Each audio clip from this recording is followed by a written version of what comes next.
नमस्कार, जय हिंद, जय भारत। भारतीय अवाम ताकत दल अपने भारतीय भाई बहनों अर्थात अपने देश भारत की जनता अर्थात अपनी भारतीय अवाम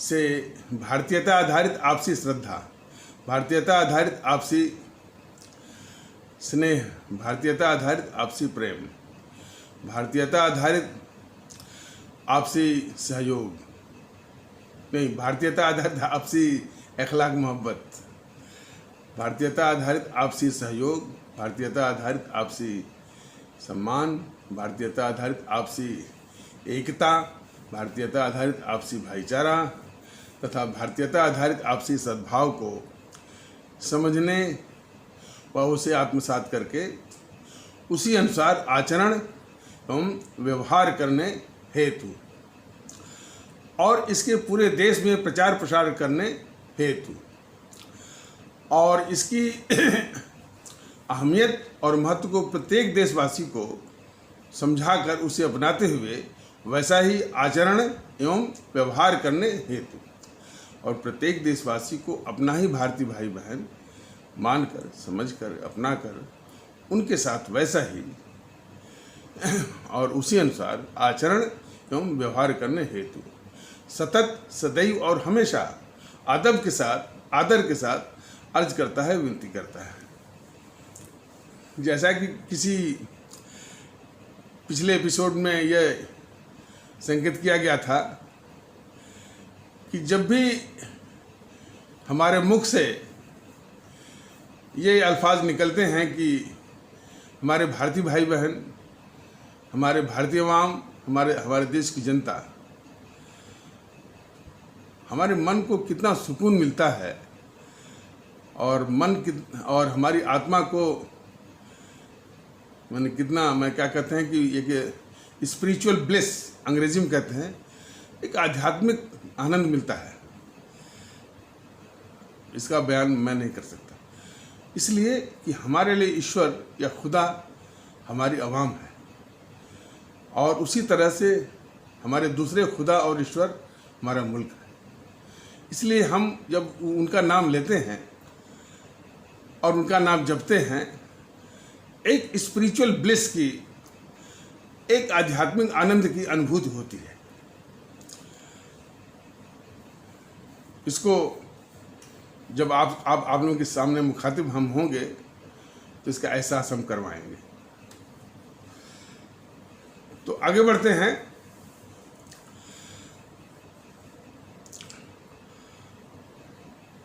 ये देखिए, ये जो चैनल वाले हैं, सभी चैनल वाले, और उसमें से कल जैसे बताया गया था कि एक न्यूज़ नेशन करके उसका एंकर था दीपक चौरसिया, और जो भारत और चीन के बीच में जो स्थिति उत्पन्न हुई है उसी विषय में वो परिचर्चा चल रही थी। तो दीपक चौरसिया जो एंकर महोदय हैं, उन्होंने एक व्हाट्सएप नंबर दिया था। तो उन्होंने कहा कि इस नंबर पर आप संपर्क करके अपनी राय दे सकते हैं। हमारे देखिए, ये चीज़ पिछले एपिसोड में भी बताया गया, लेकिन इसको दोबारा बताने की भी आवश्यकता है और किस संदर्भ में है या आज आप लोग देख लीजिएगा। तो हमने ये सोचा कि हो सकता है कि इस पर मैसेज भी वो ले सकते हैं। हमने एक मैसेज किया। हमने मैसेज संक्षेप में ये किया कि ये जो घोर गद्दार राहुल गांधी है, जेएनपीसी वाला, जेएनपीसी तो आप लोग समझे गए होंगे। आप लोग मैंने तो ये समझा जा रहा है कि जिसको आप लोग कांग्रेस कहते हैं वो कांग्रेस नहीं है, बल्कि वो वास्तविक रूप में, असलियत रूप में वो जेएनपीसी है, गांधी नेहरू परिवार चांडाल चौकड़ी है, काकस है। तो जेएनपीसी का जो ये घोर गद्दार राहुल है, जो अब अपने मुल्क भारत के खिलाफ क्या इसको देश के मामले पर कोई हक मिलना चाहिए?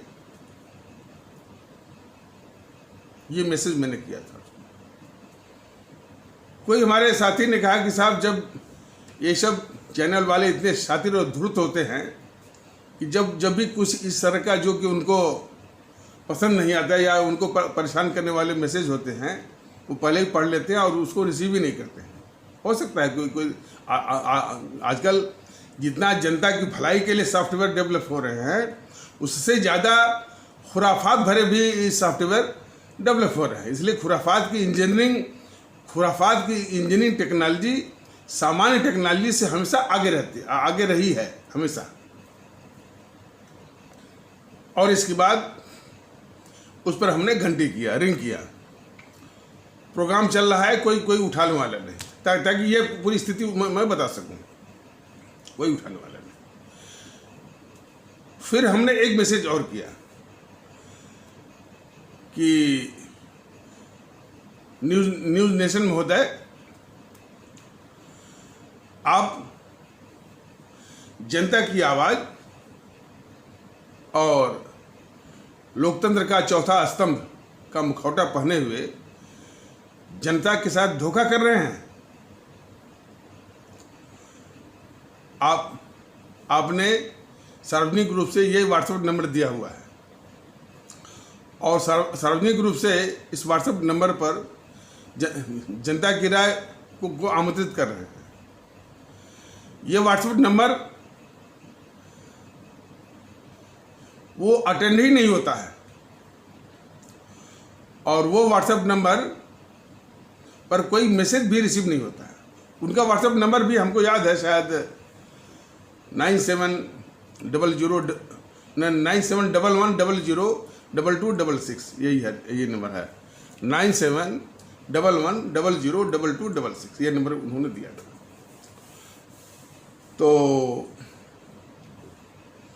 यह भी मैसेज वो ट्रांसमिट हुआ, लेकिन मैंने यहाँ से मैंने गया, लेकिन वहाँ पर रिसीव नहीं हुआ।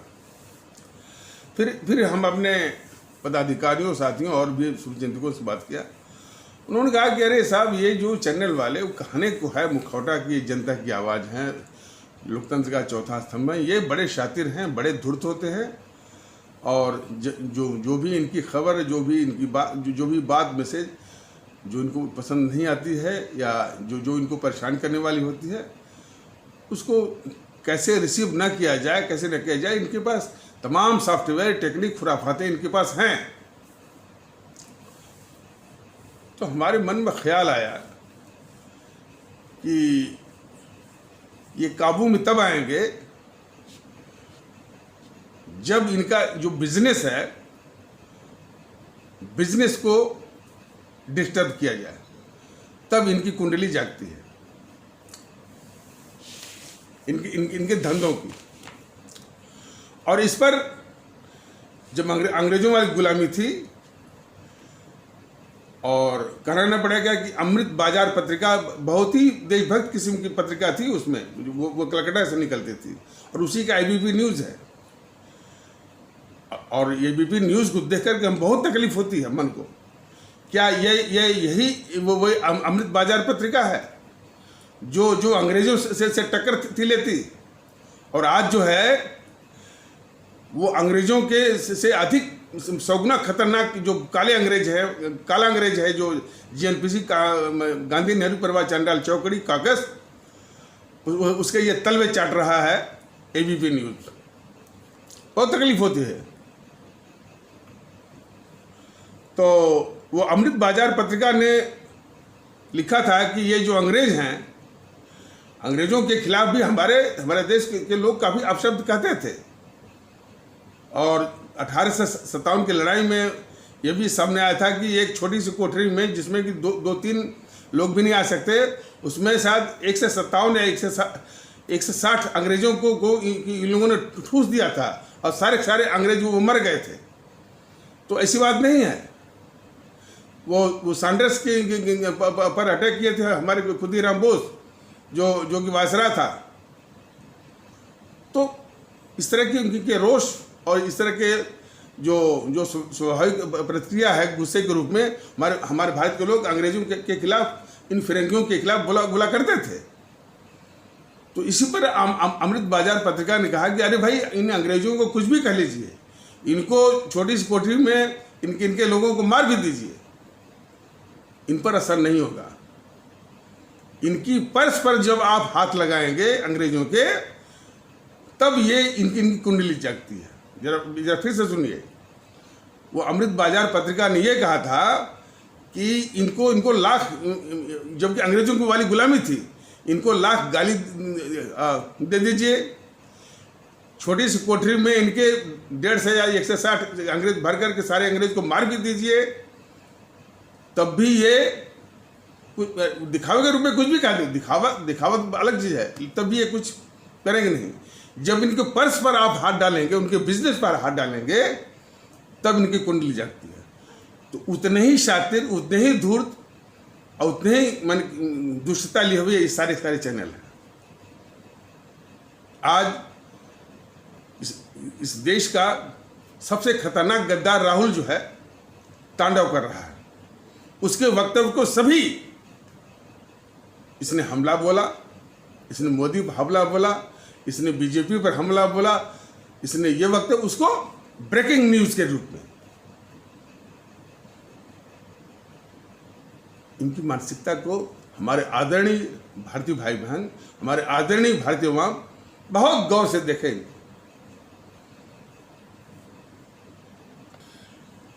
इस तरह की विकट समस्या के समाधान का मार्गदर्शन हमारे महापुरुष, 2 महापुरुषों का यहाँ उदाहरण देना आवश्यक है। एक थे हमारे स्वामी विवेकानंद, और उन्हीं के समतुल्य हमारे विद्वान, देश का हीरा बाबा साहब भीमराव अम्बेडकर जी थे। उनके विचारों को हमेशा दिलो दिमाग में रखिए। ऐसी विकट परिस्थिति की असली तस्वीर भी सामने आप देख सकेंगे, और उसके समाधान का रास्ता भी है। स्वामी विवेकानंद ने 1890 के दशक में ये बोला था, वो अंग्रेजी में था। मैं अंग्रेजी पहले उसका जो अंग्रेजी वर्जन है, इंग्लिश वर्जन है, पहले कह देता हूँ, उसका भावार्थ भी बदलाता हूँ। उन्होंने कहा कि the only hope is from masses, the only hope is from the masses, the elite of this country is morally and physically dead. उन्होंने कहा कि जो कुछ भी आप उम्मीद कर सकते हैं अच्छी चीज का, आवाम की भलाई का, मुल्क की भलाई का, लोगों के सुकून का, जो कुछ भी आप विचार ला सकते हैं, विचार आपका है या कोई मुहिम है, तो इनमें ये जो इलाइट वर्ग है, संभ्रांत वर्ग है, ये कभी भी आपका साथ नहीं देगा। साथ कौन देगा? The masses. जो आम भारतीय भाई बहन है, जो गरीब भारतीय भाई बहन है, यदि आप उनको समझाएंगे, बड़े आराम से वो समझ भी जाएंगे और उनके दिमाग में बैठ भी जाएगा। लेकिन जो इलाइट वर्ग है, ये आपके साथ में नहीं आएगा। अब इलाइट वर्ग है कौन? अंग्रेजों की गुलामी के वक्त जिसमें उन्होंने वक्तव्य दिया था, वो इलाइट थे। कुछ अपवाद, भले अपवादों की बात छोड़ दीजिए, कुछ अपवादों को छोड़ करके जितने राजा थे, जितने नवाब थे, फिर उनके नीचे जमींदार थे, जमींदारों के भी चमचे, और चमचों की भी कई मंडली, कई रिंग होती है, कई छल्ले होते हैं। First ring, second ring, third ring, fourth ring, fifth ring. ये पूरा जो समूह है, और ये उसी तरह से जिस तरह से अंग्रेज इस देश को लूट रहे थे, इस देश की इज्जत के साथ खिलवाड़ कर रहे थे, इस देश की आवाम के साथ, इस देश की जनता के साथ जो है का शोषण कर रहे थे, ठीक उसी तरह से ये जो ग्रुप है, नवाबों का, राजाओं का, जमींदारों का, और जमींदारों के जो चमचों की कई छल्ले, कई ring, first ring, second ring, third ring, fourth ring, वो भी उसी तरह से शोषण करते थे। ये है इलाइट वर्ग उस समय का। वो इलाइट वर्ग का 95% के से अधिक ये सभी जीएनपीसी में आ गया है। 2-4% बीजेपी में भी आ गया है और भी पार्टियों में। वही खतरनाक इलाइट वर्ग संभ्रांत वर्ग है, और वही इलाइट वर्ग ये आपका टीवी चैनल वाले। ये कभी भी देश के हो नहीं सकते, अपने अपने अपने भारतीय समाज के हो नहीं सकते, अपने भारतीय आवाम के हो नहीं सकते। ये चेतावनी हमको स्वामी मान जो इतने बड़े दृष्टा, इतने बड़े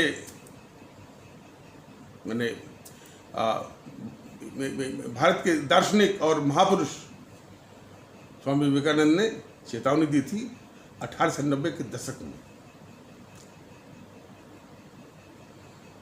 और उसी प्रकार हमारे ये देश का हीरा और महापुरुष बाबा साहब अम्बेडकर ने भी बताया था कि हमारे देश में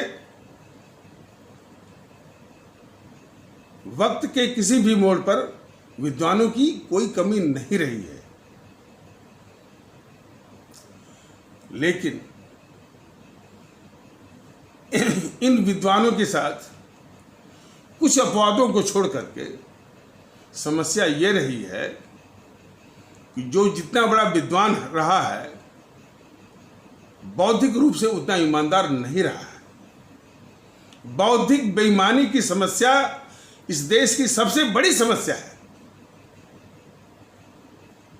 ये टीवी चैनल वाले, इनको ज्ञान बहुत है, इनके पास वो शास्त्रीयाना बुद्धि भी बहुत है, और इसी तरह से और भी होंगे, ऐसी बात नहीं। बौद्धिक वर्ग भी इसी किस्म का, ब्यूरोक्रेसी भी है। इसी प्रकार से जो जुडिशरी में लोग बैठे हैं उन पर भी वो अप्लाई होता है। तो इनके पास ज्ञान भी बहुत है, ज्ञान की कोई कमी नहीं है, लेकिन प्रॉब्लम किससे है?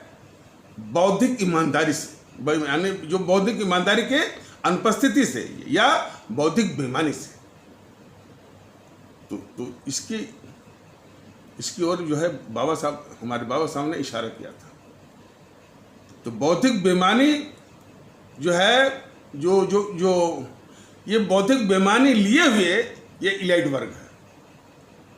आज का इलाइट वर्ग कौन है? ये बौद्धिक वर्ग। इसके बाद जो है एकेडमिशियंस, यानी जो शिक्षाविद हैं, तमाम यूनिवर्सिटी के प्रोफेसर, चांसलर, जो भी है, चिंतक विचारक, ब्यूरोक्रेसी, जुडिशियरी, और इसी तरह से जो शिक्षक है ये सभी वही बौद्धिक वर्ग में आते हैं। ये कुछ अपवादों को छोड़कर के सभी भारतीय जनता दल स्पष्ट कह रहा है कि ये बौद्धिक बेईमानी के शिकार हैं।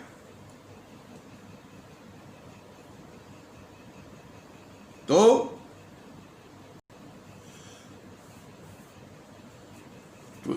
इसके निदान के लिए भारतीय जनता दल ने बताया हुआ है, और उसी को फिर से उद्धृत किया जा रहा है कि गुलामी के वक्त में हमारे राष्ट्रभक्त शिरोमणि नेताजी सुभाष चंद्र बोस ने अपने आवाम के सामने एक आह्वान दिया था कि तुम मुझे खून दो, मैं तुमको आज़ादी दूंगा। उसका तात्पर्य ये था कि आप लोग कुर्बानी और शहादत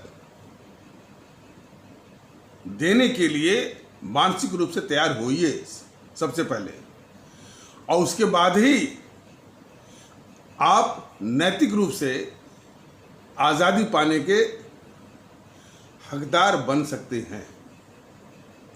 ये उनके उस वक्तव्य का कि तुम मुझे खून दो, मैं तुमको आज़ादी, उसका ये तात्पर्य या लबे लुभाव हुआ। आज भारतीय जनता दल, जो कि उन्हीं की प्रेरणा से ये मुहिम चला रहा है, तो उसी तो उन्हीं राष्ट्रभक्त शिरोमणि नेताजी सुभाष चंद्र बोस की प्रेरणा और आशीर्वाद से अपने आदरणीय भारतीय भाई बहनों अर्थात अपने आदरणीय भारतीय आवाम से ये विनम्र अर्ज करता है कि आप अपना व्यक्तिगत स्वार्थ दीजिए, आप अपना और इसके बाद भारतीय अवाम ताकत दल आपको दूसरी और सच्ची और वास्तविक आज़ादी देगा, और उस आज़ादी में मानसिक आज़ादी सर्वप्रथम, और व्यक्तिगत स्वार्थ त्यागने का तरीका भी भारतीय अवाम ताकत दल ने बताया हुआ कि यह दृष्टिकोण पनपाइए और इसको आगे बढ़ाइए, लोगों को बताइए, एहसास करिए कि लोगों की भलाई में अपनी भलाई है, समाज की भलाई में अपनी भलाई है, मुल्क की भलाई में अपनी भलाई। इस दृष्टिकोण का निर्माण करिए, इस नजरिए का निर्माण करिए और इसका प्रचार करिए, लेकिन शब्दों में नहीं, आचरण व्यवहार संस्कार में लाइए उसको। यदि शब्दों में प्रचार में रहा तब तो वो पाखंड का शिकार हो जाएगा। देखिए और आगे बढ़ते हैं। भारतीय अवाम ताकत दल क्या कहता है कि आपसी श्रद्धा, आपसी स्नेह, आपसी अखलाक मोहब्बत, आपसी प्रेम, आपसी सहयोग सम्मान, आपसी एकता, आपसी भाईचारा, आपसी सद्भाव, सब भारतीयता आधारित होने की सख्त आवश्यकता, और इसी एहसास को आगे बढ़ाने की जरूरत है कि पूरे देश के लोग इसमें, पूरे देश के लोग, पूरे सभी हमारे भारतीय भाई बहन इस एहसास में शामिल हो जाए। यही कह रहा है। ये जो आपसी श्रद्धा है, आपसी स्नेह है, आपसी प्रेम है, आपसी सहयोग और आपसी सम्मान है, आपसी एकता और आपसी भाईचारा, आपसी सद्भाव, आपसी अखलाक मोहब्बत, जो भी है आज भी है, लेकिन कहाँ है? किसी खास जाति में, वो जातियों के आधार पर एक जाति का समूह बना लिया, उसमें वो उसी जाति के आधार पर आपसी एकता है, आपसी भाईचारा है, आपसी सहयोग, आपसी सम्मान है। उस जाति के आधार पर, संप्रदाय के आधार पर एक तंजीम बना लिया, एक ग्रुप बना लिया, उसमें भी उसी जिस संप्रदाय के आधार पर जो है वो तंजीम बनाई गई है, उसमें आपसी एकता भी है, आपसी भाईचारा भी है, आपसी सद्भाव भी है, सब कुछ है। जाति के आधार पर बना लीजिए, संप्रदाय के आधार पर बना लीजिए, या भाषा के आधार पर बना लीजिए, ये सारी चीजें वहां पर।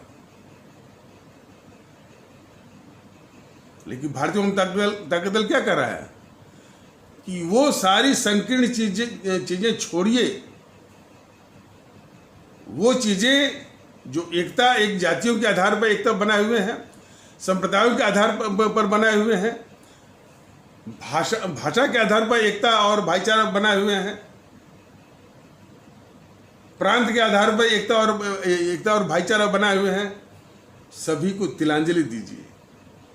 वही चीज है भारतीयता के आधार पर आपसी एकता, आपसी भाईचारा, आपसी सहयोग, आपसी सम्मान, आपसी सद्भाव, आपसी श्रद्धा, आपसी एकता, आपसी स्नेह, आपसी अखलाक मोहब्बत, सब कुछ भारतीयता के आधार, और जिसका कि मुख्य आधार इस विचार पर है कि पूरे देश के लोग, अर्थात दूसरे शब्दों में इस पावन भारत मिट्टी की जो भी संतान है,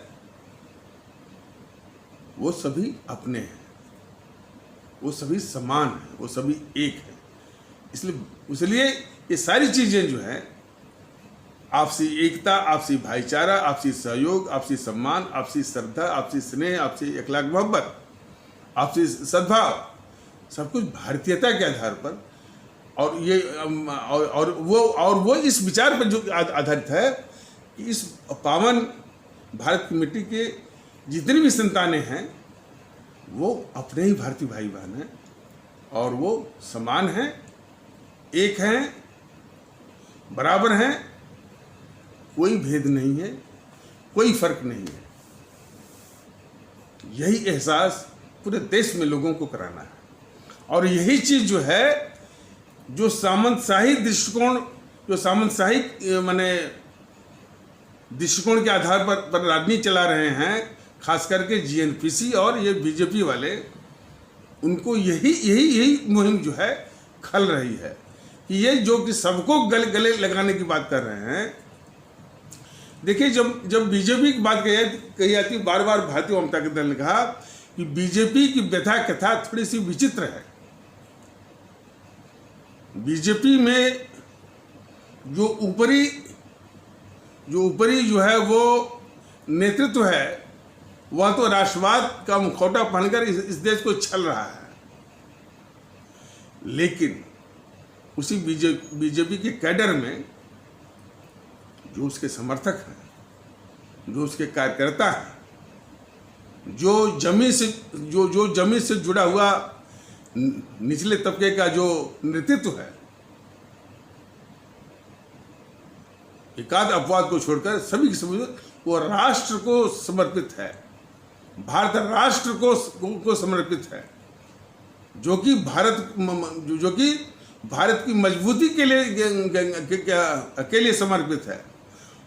हमारा भारत राष्ट्र कैसे सुरक्षित रहे इसके लिए समर्पित है। वह कदापि भारतीय जनता पार्टी को समर्पित नहीं है।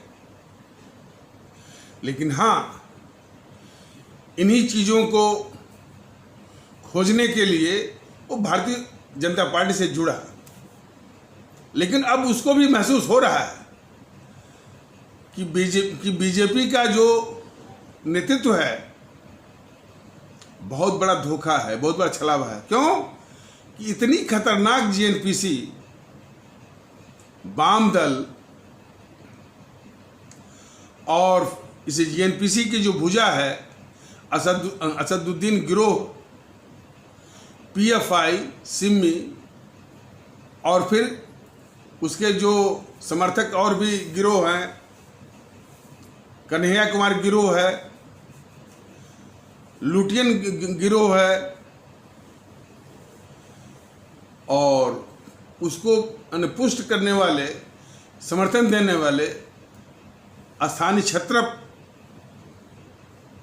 के जो दल हैं, जैसे अखिलेश मुलायम की समाजवादी पार्टी, मायावती की जो है बहुजन समाज पार्टी, ममता बनर्जी की जो है टीएमसी, शरद पवार की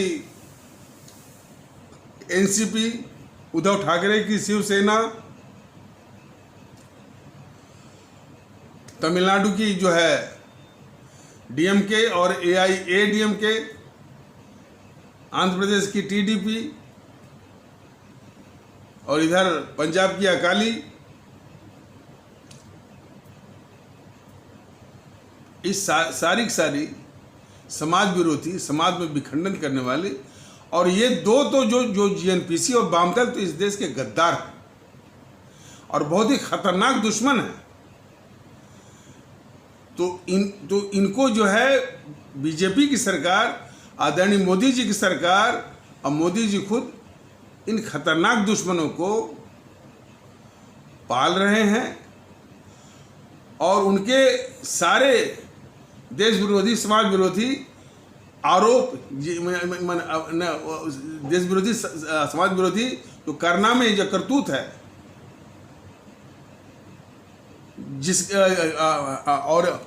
और जिसका कि आरोप उनके ऊपर बनता है, वो सारे आरोप इस बीजेपी पर लगाते हैं, आरएसएस पर लगाते हैं। आरएसएस बीजेपी दोनों, आरएसएस के इशारे पर बीजेपी दोनों, वो सारे वो सारी करतूतें, सारे कारनामे देश विरोधी, समाज को तोड़ने वाली, जो कि करतूत किसकी है? जेएनपीसी की। लेकिन वो आरोप लगाते हैं और ये आरोप स्वीकारते हैं, ये साजिश। तो इतने खतरनाक खेल खेलने वाला, अब ये भारतीय जनता पार्टी के समर्थक गण, उसके कार्यकर्ता गण और निचले तबके का वो नेतृत्व जो जमीन से जुड़ा हुआ है, इन भारतीय भाई बहनों का जो समूह है, ये बीजेपी के और मोदी सरकार के और आदरणीय मोदी जी के इन घिनौनी कृतियों को देखते हुए अपने को बहुत ही छला हुआ, ठगा हुआ महसूस कर रहा है, और उसको महसूस करना चाहिए। और भारतीय जनता दल की अपेक्षा है कि सच्चे रूप में देश को मजबूत करने के लिए, भारतीयता लाने के लिए वो भारत राष्ट्र को समर्पित हों और भारतीय जनता पार्टी के छलपूर्ण जो है राष्ट्रवाद से मुक्ति पाएं।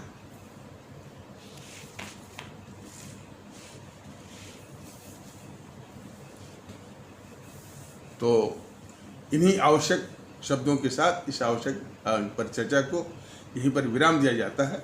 तब तक के लिए नमस्कार, जय हिंद, जय भारत।